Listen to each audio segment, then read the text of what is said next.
Mga Lodi, nakatikim na po ba kayo ng ganito? Papait kung tawagin po ito sa amin. Marami nagsasabi na masarap daw ito. Kaya naman, subukan natin kung masarap nga ba ito. Bali, nag-prepare na po pala ako dyan ng bawang, mga 3 piraso siguro na butil, tapos 1 pirasong maliit na sibuyas, at 2 pirasong kamatis. Kamusta nga po pala ang per kilo ng kamatis sa inyo mga Lodi? Dito po sa amin, nagmura na 20 pesos per kilo. Bigla nga akong napaisip habang ginigis itong kamatis mga Lodi kung ano yung pwede kong i-partner dito sa lulutuin natin. Na-curious nga ako dito sa papait na to mga idol doon sa pinagbilhan ko. Tinanong ko na rin siya diretso kung ano yung magandang luto dito. Sabi niya, igisa lamang daw sa sibuyas, bawang, at kung optional na lang daw kung gusto kong gamitan ng kamatis. Dagdag pa niya, huwag daw i-overcook kasi mas lalong papait. Bali, titimplahan ko lamang ito ng kaunting tomarigato, ajinomoto at kaunting asin mga Lodi. Kaya shoutout sa lahat ng kumakain nito. Siya at pwede na to siguro mga Lodi. Kain na tayo. Papait. First time natin kumain ng papait.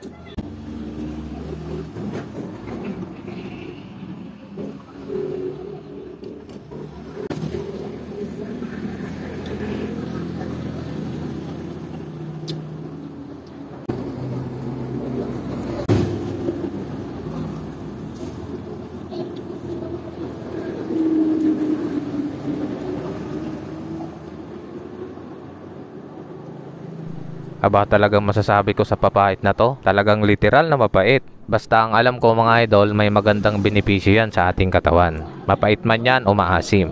Huwag lang tayong susobra.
Thank you so much po sa panonood mga idol. God bless you all.